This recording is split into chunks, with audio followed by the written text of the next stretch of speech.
Good evening, everyone, and thank you for joining us for our next webinar on team engagement. Our speaker tonight is Rob Suter, currently the VP of Sales for OSA University.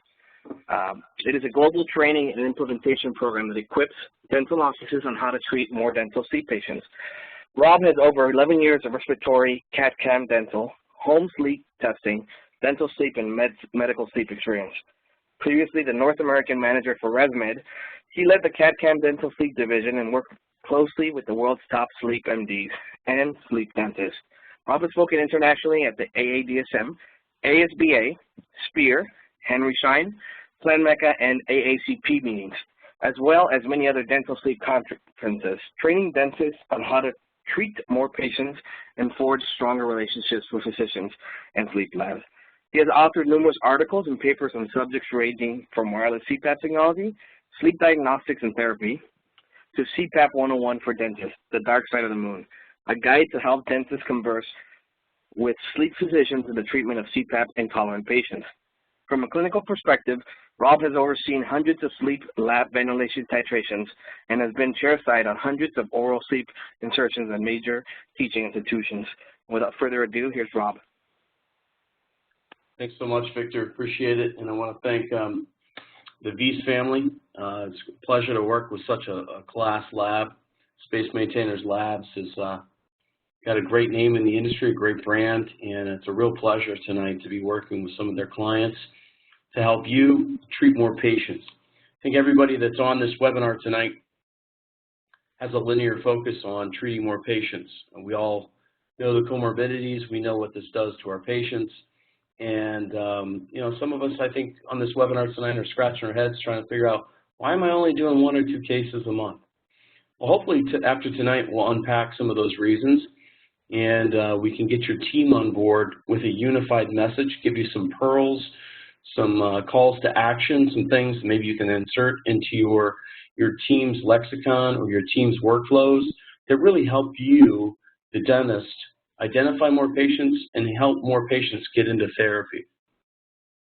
So thanks again to Space Maintainers. What a wonderful lab to work with. We're very blessed to have a partnership and affiliation with them. And tonight, you know, we're going to give just a little bit of a shout out to OSA University as well. You know, people ask us, what do we do? You know, what is OSA University all about? We have a very patient-centric model that focuses on your team having good quality educational conversations with your patients. We want your team to be able to have a quality airway and sleep conversation with your patients before they ever see you, the doctor.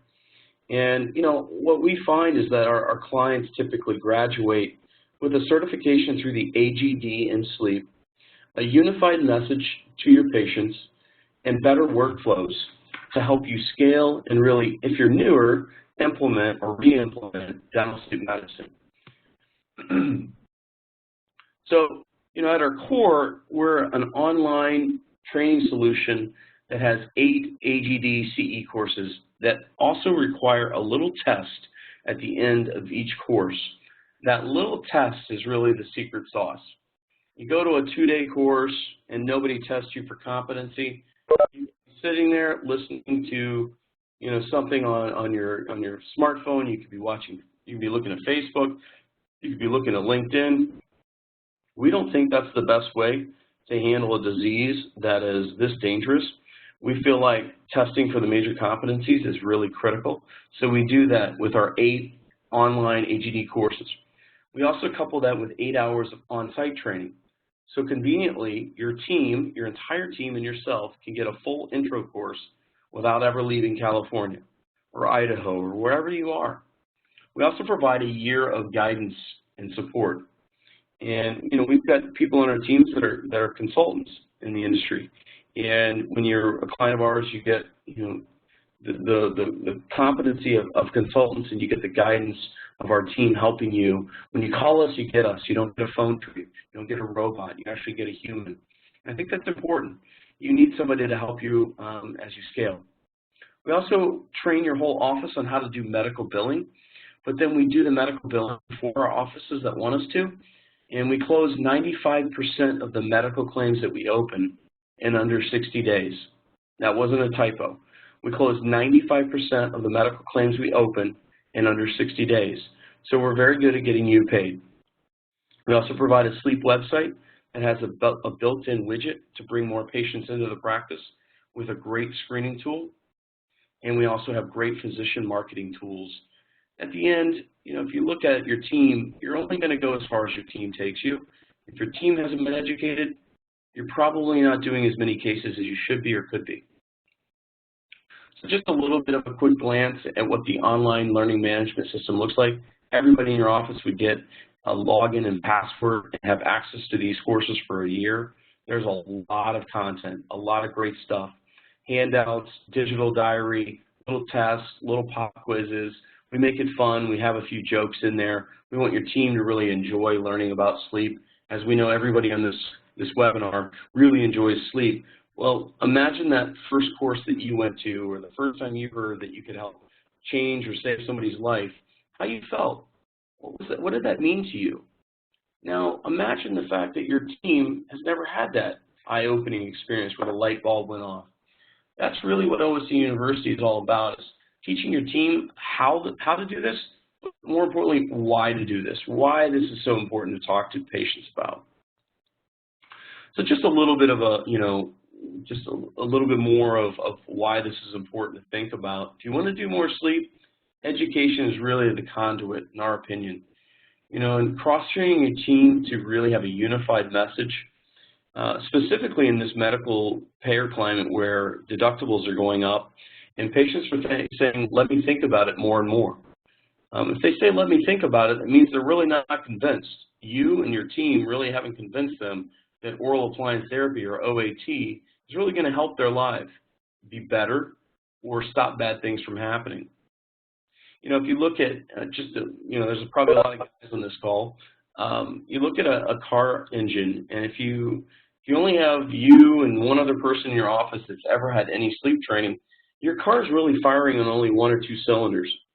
You got 8 people in your office, and only 2 have had any training on sleep, and you're only doing 1 or 2 cases a month. It's a simple math equation. 1 to 2 people only equates to 1 to 2, 1 to 2 eighths of the output that you should be creating.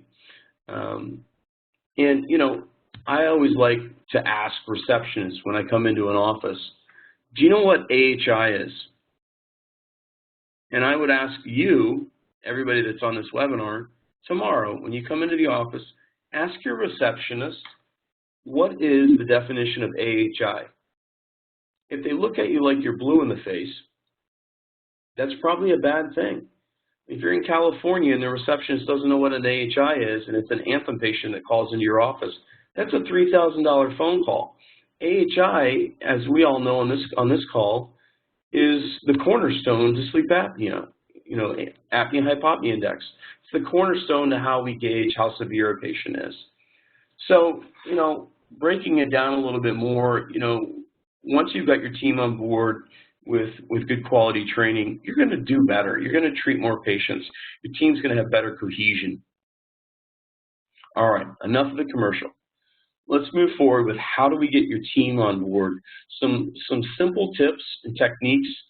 I'm also going to put I'm going to cause a little bit of pain because pain usually makes people do things. I'm gonna call out some things that maybe are going on in your office that may identify why you're not treating as many sleep patients as you possibly could. So the first thing, I think you've got to think about is, how are we approaching patients? When a patient walks into your office, what's the perception that they have of what you do? And what do I mean by that, Rob? Well, glad you asked. Do patients know that sleep is on the menu? Is it worded on the menu the right way? Are we wording, our websites and our screeners in a way that's inviting for patients to walk down the hall and learn more about airway health and sleep? Or are we positioning it such that it's a negative Nelly and patients are like, I don't want to talk about that. My physician wanted me to have a sleep study, and I don't want a CPAP. I don't want any of that stuff. Are we making it easy for patients to walk down the hall? This is a little pearl that the university is built on. If you look at our brand in the bottom right-hand corner, our university is not called Obstructive Sleep Apnea University. It's called Obstructive Sleep Airway University for a reason. Patients don't like to hear the word apnea. If you're non-diagnosed, which 85 to 90% of the patients in America are, you don't want to know that you have sleep apnea. If you walk into an oncologist's office, they're not going to say, we're screening you for cancer today, Mr. Jones. They do that for a reason. They don't want to scare you away. Now, what I find a lot of dental offices do is they say they're implementing sleep, they say they're going to get going with sleep, and then they come out of the bushes hot and heavy to their patients and say, we're screening for apnea, and the treatment's $2,900.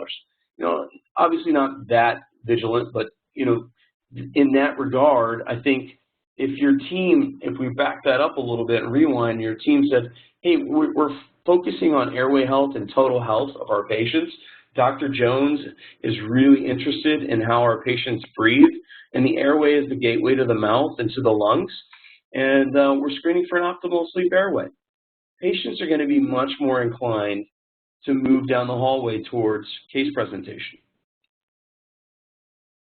You know, if you look at the word apnea, it's got 5 letters, but it really should have 4. The word apnea is actually it's a word that it means without breath for 10 seconds or more. Most patients don't understand what an apnea is. They know of it, but they want to hear about airway and oxygen. And your team really needs to be able to communicate these things to your patients. You know, a receptionist that doesn't know what to say is going to say the first thing you tell them that you're doing. So if you say we're doing sleep now and treatment fee is going to be $2,900 and the consult visit is going to be $50, guess what she or he is going to say to every single patient? She's going to say exactly what she knows, what you told them to say. And if she hasn't been coached properly, things like this are going to happen. This is an actual recorded call of a team that wasn't trained by us yet, and the doctor was wondering why he wasn't doing much sleep, and after we recorded the call, we really were able to get to the bottom of why so many patients were not coming into the office and moving closer to case presentation and case acceptance. So take a listen to this call and see if you can hear all the strikes against this receptionist. Hello? Yes, this is Ashley at Kempter Family Dentistry. Yes, I see that you make appliances for sleep apnea. Oh, okay. Can you tell me how much they are? How much the devices or how much the appointment would be? Well, both. Okay. The consultation is $85, and the sleep apnea device is $2,800. I see. I was reading somewhere on the internet too that Medicare pays for some of that now. Is this true? Some Medicare does pay for them. Yes, ma'am. I see. All right. Thank you. You're welcome. Bye. All right, now everybody wave at the computer and say bye-bye, bye-bye. Now, if that was a United patient in California, which I'm assuming a lot of the docs on this call are in California, that was a $5,000 phone call that just went bye-bye. I'm in New York right now, and, you know, an average case from Blue Cross Blue Shield pays $3,800 out here on the East Coast. So just wave bye-bye to that, because that's exactly what just happened. And you, the doctor, you never heard that phone call. You were busy doing a crown, doing an implant, whatever. And without even knowing it, you lost $5,000 today if that phone call happened, if it was a United patient. So how many patients do you think you've actually lost to that phone call every day, every week, every month, in a year? If you don't think patients aren't looking for CPAP alternatives, This is the only area of dentistry that is expected to double in the next 4 years, according to Frost and Sullivan's consulting report. The only area of dentistry. So we want to get your team to be able to have a good quality conversation. Obviously, not give out the cost. And our offices that we train, or your office, if you want to try to train them yourself, I highly encourage you to try to train your receptionist. Obviously, if somebody called into your office and asking how much an implant is or a crown is, your team's going to know not to give out price over the phone. If you're a good office and you're doing a lot of crowns or implants, your team knows not to give out price over the phone. They don't know any different with sleep. It's brand new. And so, that's important when you think about that. And that's why it's so critical to have the front of your office trained well with a unified message to your patients and know what to say and what not to say. That last bullet there, what percentage of cases are found by you or your team? I think that's the most telling, come to Jesus, come to Buddha, come to whatever you want to say for yourself. If you want to do a litmus test, let's say you do 1 to 2 cases a month. Are 95% of them found by you, educated by you, and closed by you? That's a problem. Dental sleep medicine should be a lot like ortho. It should really be a team sport. The more your team is edifying the message to your patients, the better off you're going to do, the more patients you're going to help. So a lot of team engagement is getting the patient engaged. Because if the patient's engaged, and I got to say, I've walked into offices that have implemented sleep, and if I was a naive patient, I would have absolutely no idea they did sleep. And I'll give you a great example, a great story. I'm from Chicago. I walked into my general dentist who knew that, I'd been in sleep a long time and she really wanted to grow sleep. She had implemented, she was doing cases, and, I asked her, what are you doing to screen patients? She said, well, we screen everybody. I said, okay, what do you do then? Well, everybody that's screened positive, we triage to, hygiene talks to them about the clinical overlaps, and then I come in and we try to close the door. I said, so, okay, clean, all right. So this is like my second appointment with this dentist, and after I found out all that information, I purposely walked out of the door, outside of the office, and then walked back in. And the receptionist said, hey, Rob, did you forget something? I said, no, but the team did, the office did. And she said, what? And I said, can I talk to the doc real quick? She goes, of course.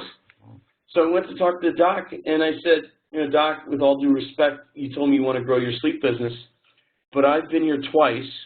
I've never seen a sleep apnea screening questionnaire.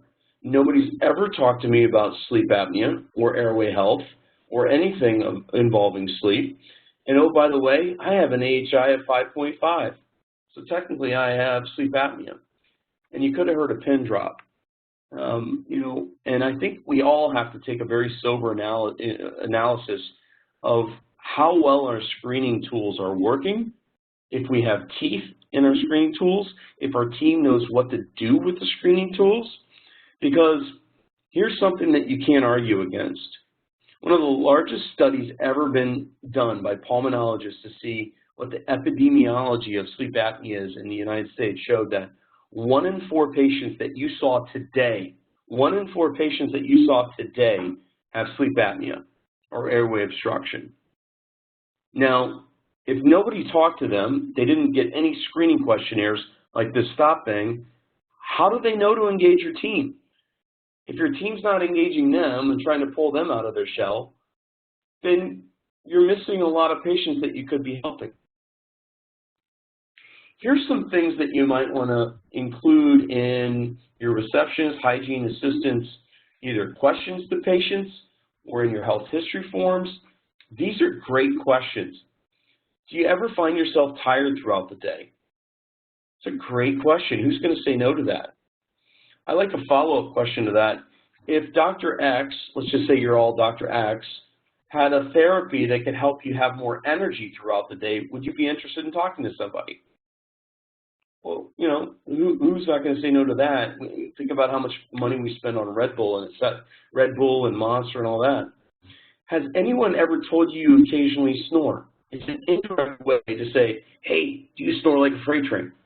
Well, we all know that are on this call that if you snore, typically you've got a little bit of apnea. Not necessarily, but a lot of the times.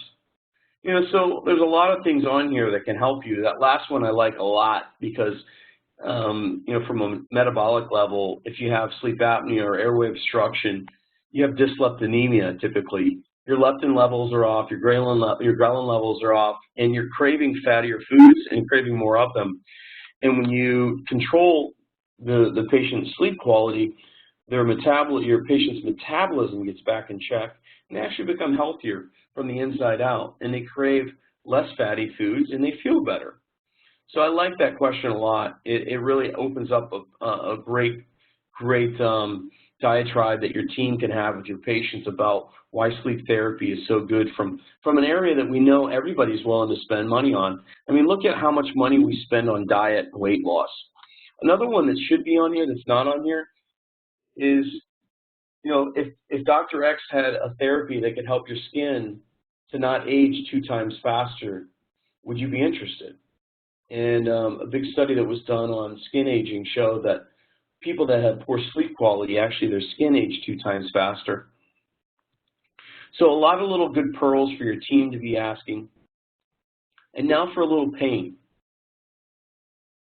Dental assistants, we're going to call them out for a little bit. They're going to get this question. Hey, they screen me up front for sleep apnea. What's that all about? You're a dental office. Why are you talking to me about sleep? How much does this cost? The receptionist up front asked me, if I was interested in having, something that would help me with my energy levels. How much does this cost? My physician said I need a CPAP. How do they work?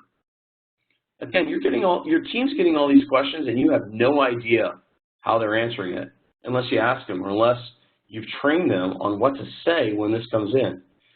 I snore a little bit, but isn't it harmless? Sorry.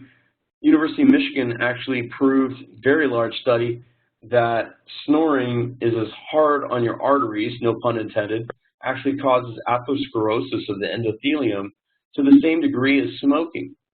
So that's not good.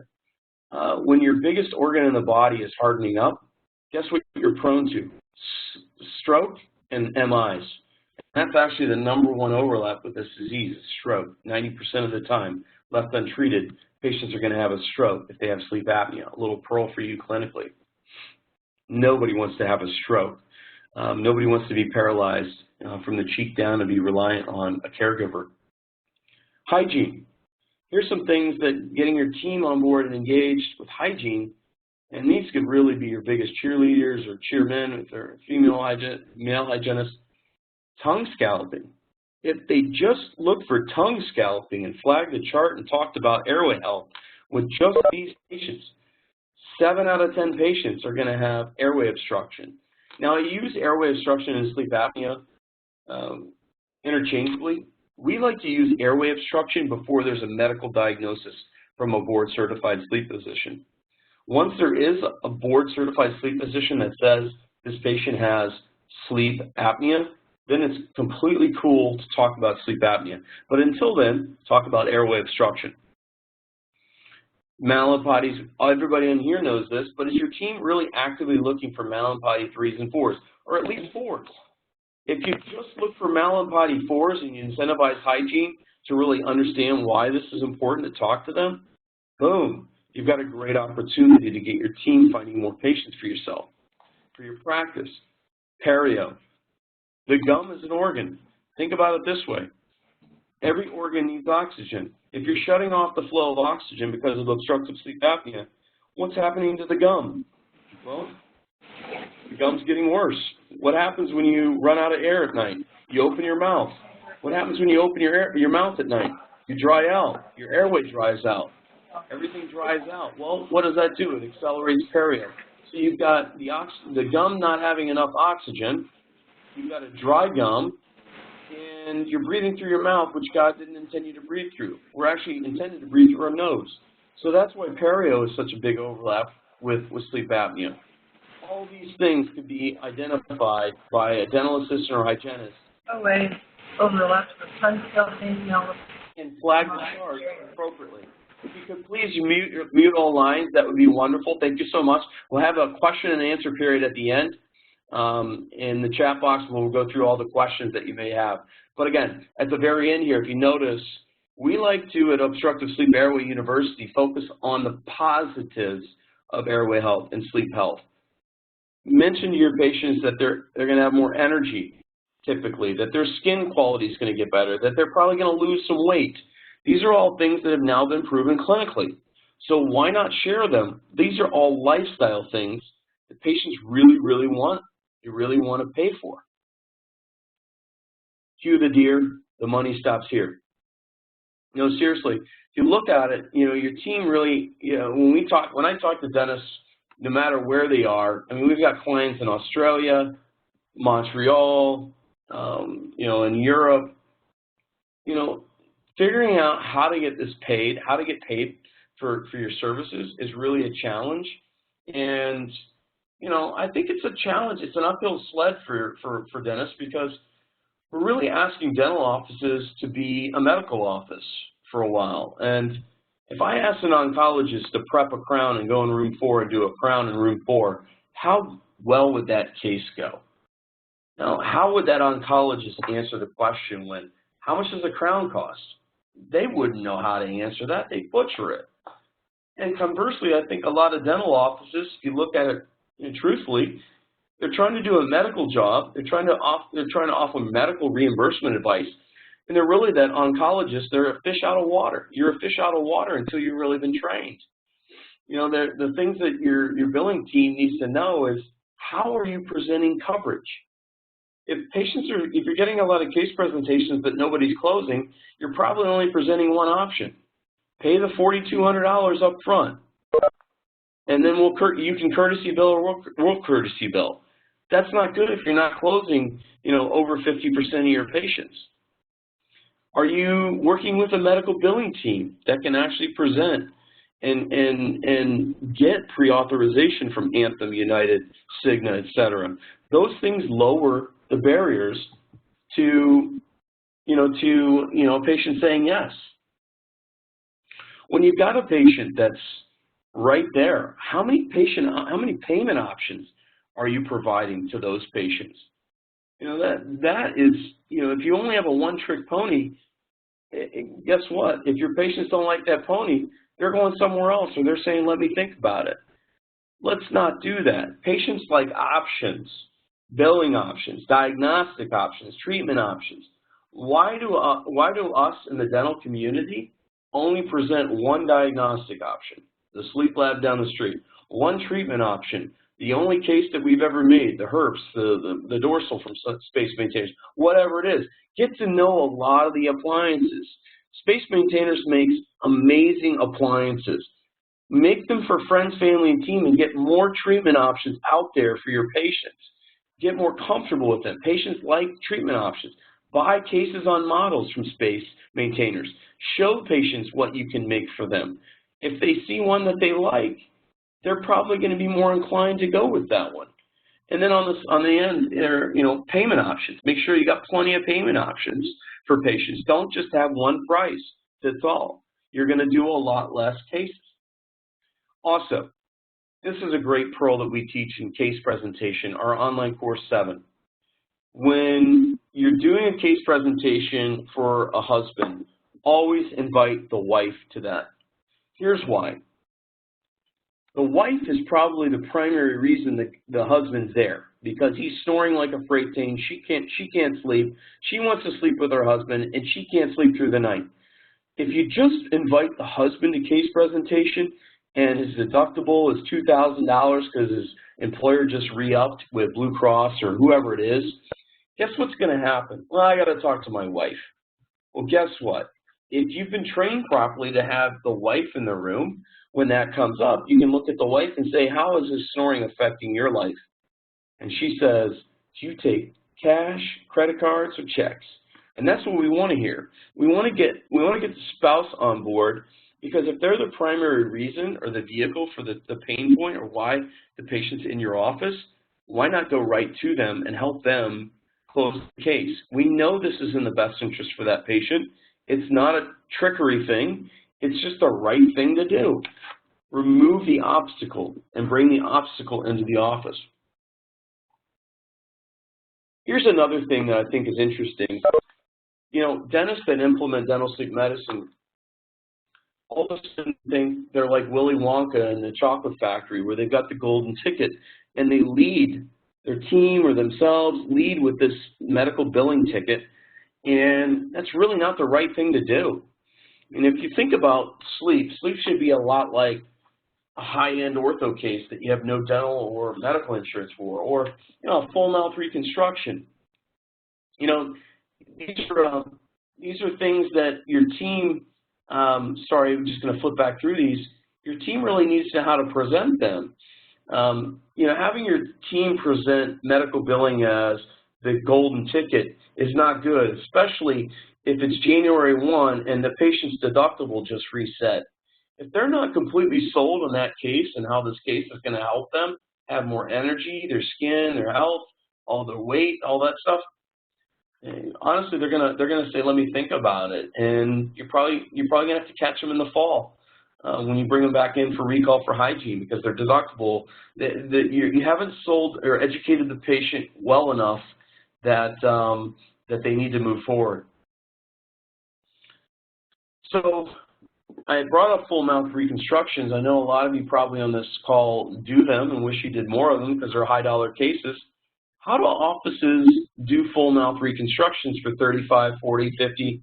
Again, in New York City, I know a prosthodontist gets $55 grand for this case. How do you do that without medical or dental insurance? You have to have a very well orchestrated message to your patients and good payment options, and the patient really has to understand that this therapy that you're going to give them, this case, is going to change their life. Sleep is no different, and we need to approach it the same way. So don't lead with medical billing. Only bring it up when you need to.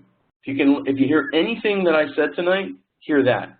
Don't lead with medical billing. Stop that right now. Only bring it up when you need to. That's a key pearl for everybody on this call.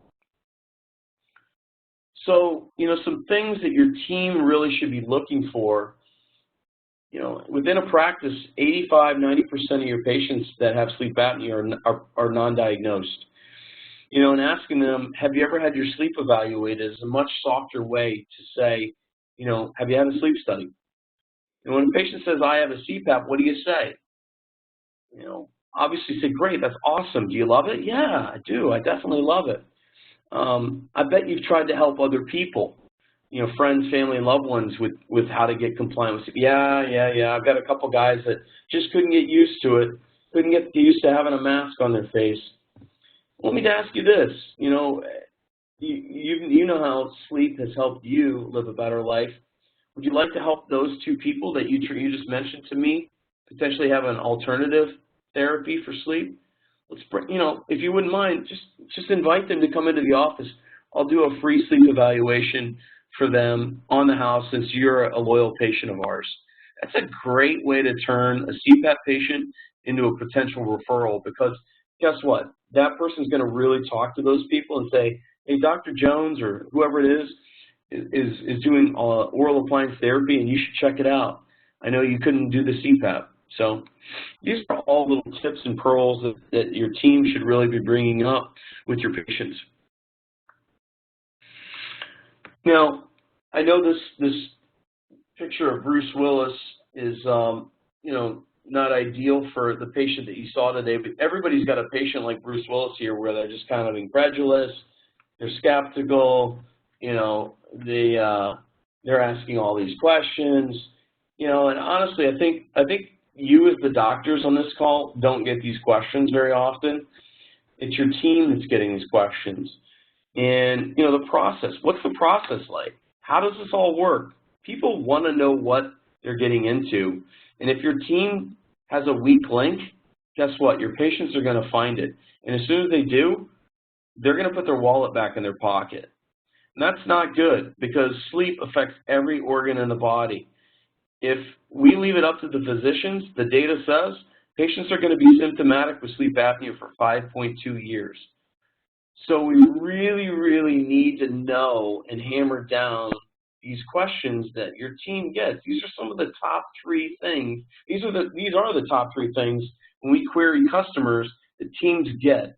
You know, that doctors don't get, but the team gets. And your team needs to know how to answer these questions. This gets you out of a lot of jams. You want to write this down if you're taking notes. Share this with your team. Anytime there's an objection, it's always good to address the objection. I like to use the patient's name. So if it's Judy, great question, Judy. That depends on your diagnosis and treatment. Let's find out what kind of options you have. You know, that's a very soft way to lead the patient down the path to, you know, diagnostic and treatment options. You're addressing the patient by their name. You're addressing that they made a great question. Everybody likes to think they're smart. Make sure that you're addressing the patient the way you would like to be treated. And in a cordial fashion that really presents multiple options to your patients. You're going to treat more patients if you present better diagnostic, treatment, and financial options. And again, I don't like to bang the drum with space maintainers, but they've got so many great treatment options available. I mean, for crying out loud, they've got an Invisalign case that you can put inside of an oral appliance that they make. I shared that with some of the big hitters out here in New York, and they were like, I didn't even know that. You know, these guys that, you know, are doing a lot of sleep that didn't know about the ASA appliance. You got a $5,000 case inside of a $5,000 case. A lot of people want Invisalign. A lot of people want to sleep and feel well. Why not get 2 birds with 1 case? So, I mean, I think that having treatment options is ideal. And, you know, Scott and Rob Bies that run Space Maintainers just have a lot of things on the menu for every different type of patient. So, you know, a lot of people that see this slide are probably like, I don't need to know how to answer the phone. I'll tell you the truth, more revenue gets lost on the phone than you can shake the stick at. You know, if your receptionist doesn't have a script to work off for sleep, and she or he is probably not very well trained and is not going to help you when it comes time to case presentation, you know, she or he, the receptionist, should really be capturing what prompted the call. How may we help you? We've got a lot of options here. Again, patients like options. This patient's calling in for themselves. This is one of the documents that you get when you buy OSA University for your team. You know, they're non-diagnosed, so we know we're going to have to get a sleep study. We're going to have to present diagnostic options. You know, we're going to schedule them for a quick look to see if they're a good candidate for sleep. They found out about us through an ad, and guess what? The wife was the reason they're here. So what are we going to do during case presentation? We're going to invite the wife in for case presentation. Real quickly, you can kind of see why our clients do well, why our clients typically do 2 to 3 times the amount of sleep than the average Space Maintainer sleep customer. It's because of notes like this, capturing things that are important to patients, and really bringing them up in a timely, prompt manner in case presentation. You know, having all this information is great, especially when the patient comes in, you know exactly what to bring in. Bring the diagnostic study. Don't bring in the titration study. We don't need that. We need the diagnostic study.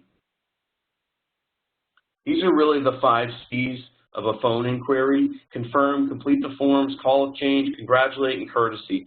If you have the 5 C's, you're gonna see more patients in your chair for sleep.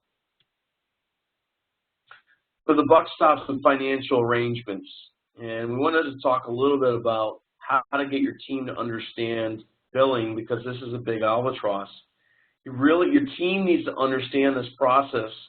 Most dentists on the line here are billing out of network, and I would say when you're getting started, because you're just getting your feet underneath you, you really put the patient on the hook for the full amount. And, you know, that really is not recommended. I understand why offices do that, but honestly, if a patient's CPAP intolerant and they've already spent money on a PSG, a in-lab sleep study, or a home sleep test, and they've already spent money on a CPAP, and they've already spent money on seeing a pulmonologist and told them I can't get used to this mask, guess what? They've spent a lot of money. and they're probably a little bit beat up by the system, a little skeptical.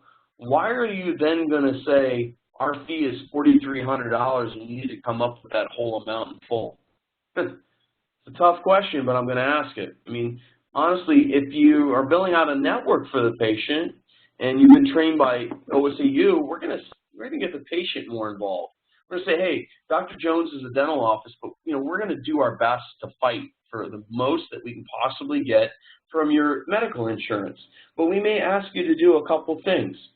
We may ask you to go to your local primary care physician and get a prescription just like you would for Norvasc or Zoloft or anything else. And we want you to go back to them after you've gotten an oral appliance and feel great to tell them about the oral appliance that Dr. Jones made for you. Are you willing to do that? Yeah, no problem, especially if you're going to help me get this paid for through my medical. So don't tee it up the wrong way, tee it up the right way. Get the patient involved and plant the seed for them to go back and talk to their physician once they do have an oral appliance success. That, if 2 or 3 patients do that with their primary care physicians, guess what happens to your amount of patients you're treating for sleep? You now have 2 or 3 new physicians that are going to refer CPAP intolerant patients to you because their patients are activated. Have payment options and take down a payment to get started. That's probably the best pearl I can give you. If you've got a good medical billing team, and I think we have the best in the business, $10 pre-auth, 7% of the allowable amount, 93% is what you get when we get paid, or when our team gets paid. And we close 95% of the medical claims that we open in under 60 days. When you have those types of numbers, you can really give the patient more leash. You can say, hey, let's take a down payment, your lab fee, and an hour of the doc's chair time. So let's just say it's $900 to make it easy. We're going to take $900, Joe, when you come back in for the insertion, and then we're going to take another $900 at 30 days. When you come back in for a titration, we adjust the appliance a little bit, and then when your insurance company pays you, if it's United, $5,000, then you owe us the rest of the allotment. So the patient's going to owe you $2,300 out of the payout that United paid them. Makes it a lot easier for a patient to get to step into a case rather than leap into a case. And these are some tips that I just reiterated, but I think you need to see them again because so many offices say our fee is $3,800 and it's due all up front. Well, if you do Invisalign or you full mouths, are you asking for $35,000 up front? The economy's not that great. We can't really do that, especially if the patient is already CPAP intolerant and a little bit skeptical of sleep therapy in general. You've got to really walk them into a down payment insertion titration billing system, where you've got 3 payments that are equally rated and spaced out. And then obviously use a good billing service. If you're running into issues where you're getting blocked or you're not getting paid, you're the definition of insanity. You're doing the same thing over and over again, expecting for a different result. You need a grand slam hitter in your lineup. Use a billing service until you understand medical billing, until you're getting paid on a regular basis. And then, if you feel like you can do it better, bring it in-house. But until you can, don't let this be the albatross that brings down the whole boat. Medical billing can either make you or break you, no pun intended. And using a quality third-party medical billing service is key. It will increase your close rate probably more than just about anything that you can do other than getting your team trained. Excuse me. A lot of people are afraid of Medicare, but I really, I always instruct, our clients, whether it's, our regular OSAU clients, done a little bit of consulting. I always say, listen, if you want to work with physicians, you got to have Medicare. Don't be afraid of this. Medicare is the fastest growing segment of the sleep apnea community by a long shot. Medicare has the strictest CPAP compliance standards of any payer on the market. So it's tougher to be compliant and stay on a CPAP with Medicare than any other payer. And, one of the things that dentists, I think, are afraid of with Medicare is they don't understand it. They hear there's an application fee. They think there's a lot of misinformation. They think they're going to have to do Medicare for everything else. Medicare is a line item. If you're a Medicare oral appliance provider, you do Medicare oral appliances, and guess what? You can balance bill if you're a non-participating or non-par Medicare biller. You can still have your fee at $4,300. In California, Medicare is going to pay around $1,400. Your patient's still on the hook, for the delta of the $4,300 to $1,400. If the secondary picks up some, great. If not, if it's an indemnity case, you can write it off. If it's not, the patient owes you that balance. What does that do for you? Why is that important? Well, I'm glad you asked. If you try to network with local physicians, maybe you play golf or have dinner with a physician, and you don't take Medicare, guess what happens to the PPO faucet? It never comes on. Conversely, if you have Medicare and you're a non-participating or non-par Medicare provider, and you tell a physician, hey, what are you doing with all those CPAP intolerant patients that are Medicare patients? I guarantee you that physician has a lot of them, because I know a lot of physicians. I have a lot of sleep physicians ask me, do you know a good Medicare dentist in my area? I've got all these patients. Because the CPAP compliance standards are so high, it's tough to get compliant. And the average age for a sleep apnea patient, just so you know, a little pearl, is 58. The median pressure for a CPAP is 9.8 centimeters of water pressure. Well, if you've ever tried to breathe against 9.8 centimeters of water pressure, it's not necessarily easy.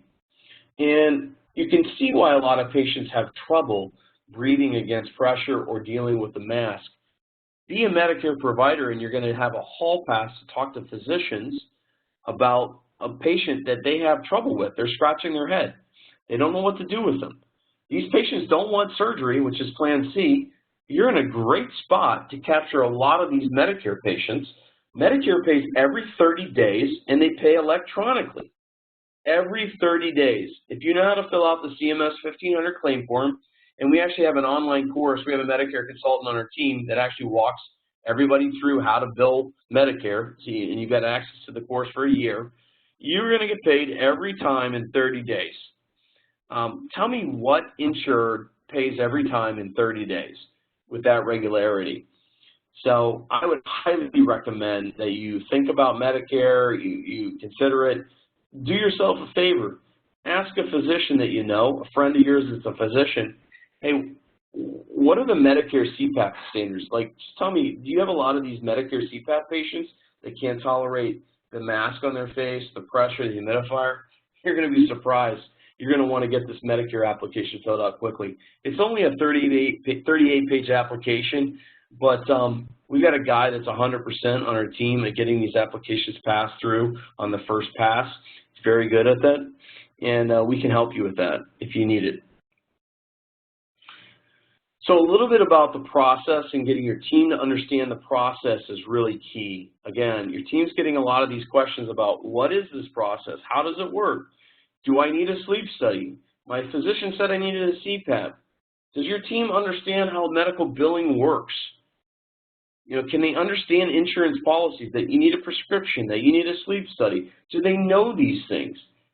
Can they fill out a claim form correctly? Or do you have a medical billing entity that can do it and help you, that you pick up the phone and you can actually talk to somebody that knows what they're doing and can close 95% of your claims in under 60 days? That is unheard of.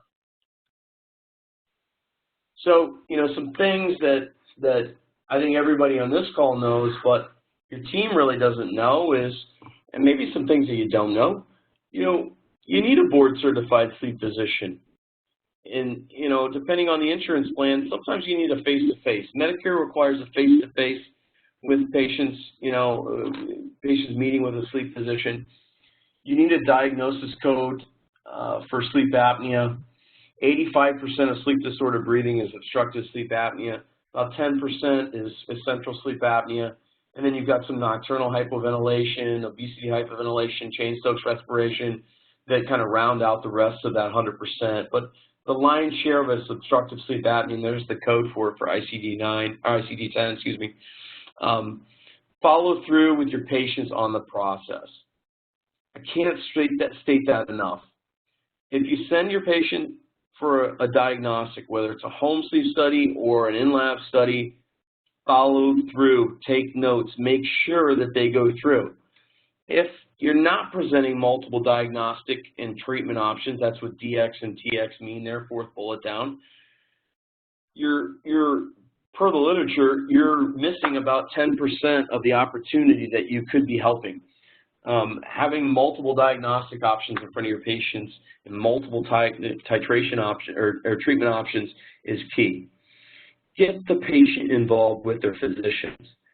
When they have a grand slam response with oral appliance, make sure that you're asking them for a video testimonial or an actual quote, and include that in your SOAP note or chart note and ask for permission specifically to send it to their ENT or neurologist. They see either one of those two, those can be a gold mine for you because they're probably the most progressive and oral appliance friendly physicians that are in existence. So ask them who their neurologist is or their ENT, get a video testimony or a quote, write a good quality SOAP note. If you don't know how to do a SOAP note, contact us. We can help you. And send that out to that local ENT and neurologist. If they know that you have this on the menu, oral appliances, that neurologist or ENT can order oral appliances from you. If they don't know you don't have it on, if they don't know it's not on the menu, guess what? They're not going to order from you. So a lot of docs that implement sleep say, I want to get all these patients from outside referrals. I want to work with physicians, and I want to get physicians referring to me. Well, are you referring to them? How many referrals have you sent out to the primary care physician, to the ENT, to the neurologist? Why are you asking for referrals if you're not giving any? It's a tough question. You know, why aren't you looking at your own friends, family, and team first to get a nucleus around you of patients that know and trust you that won't leave a bad Google review if you make them an oral appliance and it takes a little while? Why are you going out to the physicians when you really should be looking internally first to your friends, family, and team, then to your existing patients that are hygiene? Because 90% of the patients that are in hygiene are undiagnosed. And here's a calculator that we run for offices. This was done in the Midwest where the cases don't pay as much. But, you know, in a practice of 1,500 patients, if they closed 50% of the patients that the team identified, you just added $250,000 to the bottom line without advertising, without doing anything different. So screen your existing patients. Put teeth in your existing screening protocol. Manage it. Check in. Find out how many patients. Again, if you saw 20 patients today, you saw 5 patients that had sleep apnea. 5. So, and you're going to see 20 tomorrow. So you're going to see 5 tomorrow. Again, if they're United patients, that's $25,000 in revenue. If you're looking for new revenue opportunities, they're staring at you in the face with a scalloped tongue. And your hygiene team needs to know about it. They need to see that 70% scalloped tongue overlap. They need to see online courses that show a scalloped tongue and why a scalloped tongue occurs when you're starving for air at night and you have sleep apnea.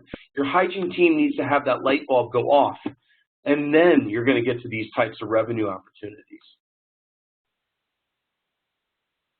So screening your existing patients, you know, I really feel like you've got to create a plan, a goal, have an evaluation meeting, re-implementation meeting. Maybe it's you step out of the boat for the first time and you call Scott Beast or you call us and say, hey, I'm going to get serious about this and I'm going to really invest into my team. I'm going to train them on what to say. Not you, the dentist, but you're going to have us do it. Train them what to look for, what to write down, how to track primary pain points. Put teeth into your screening program. If you say you're screening everybody and you're doing 1 to 2 cases a month, you're not screening everybody. You may be glossing over everybody, but you're not screening everybody. If you were really screening everybody, you'd be putting teeth into those screens that are positive, and you'd be closing a lot more patients. In the interest of time, I won't go through the New Jersey office, but I'll just say that that was an office that thought they were screening everybody, and they really weren't. And we, after our training, they were really able to identify a lot more patients. Incentivize for performance. Pay hygiene $100 per patient that closes. You pay them, they will come. Get a home sleep testing unit. HomesleepTest.com is a great site for dentists. HomesleepTest.com. If you need materials and things to screen patients, it's a great place that a lot of dentists go to get materials very affordably to screen patients. And have those suckers out every night. Get those home sleep testers out on your patients right away. Check in and provide coaching. Catch your team doing something good. That always helps move the ball down the field. And these are some of the forms that we provide our customers. The one on the right is our form. They're labeled. You can put your logo on them if you'd like.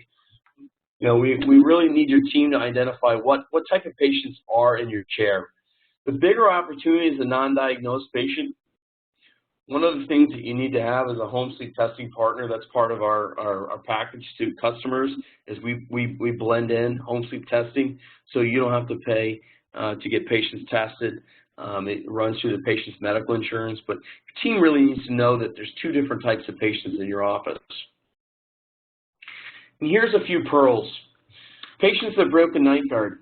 I was with a big dentist today, big practice, 8,000 active patients, 6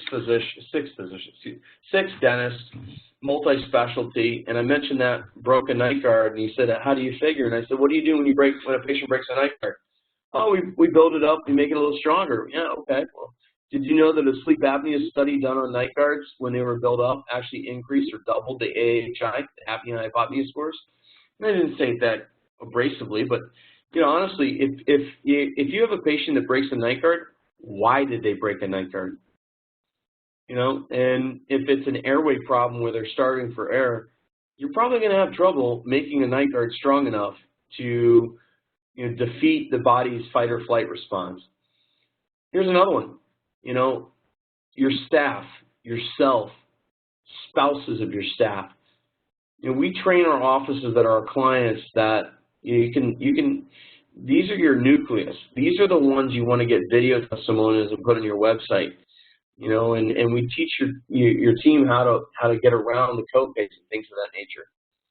A local physician or sleep lab manager, when you are ready, that can be the jackpot of all jackpots. Don't do that until you're ready, but inviting a local physician or a sleep lab manager, or even somebody that runs a durable medical equipment dealership that dispenses CPAP, to make an oral appliance for them on the house.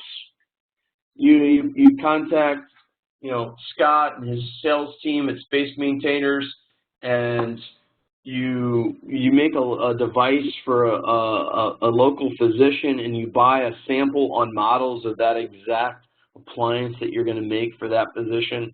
You walk that physician through the whole process of what their patients would experience, and then you give them the oral appliance, and they take it home and they sleep for a couple nights and they feel great. And you give them a sample on models as a little thank you card for coming in, and they don't have to pay for anything. All you ask them to do is show their patients the therapy that you made them when they say, when they think they need a sleep study.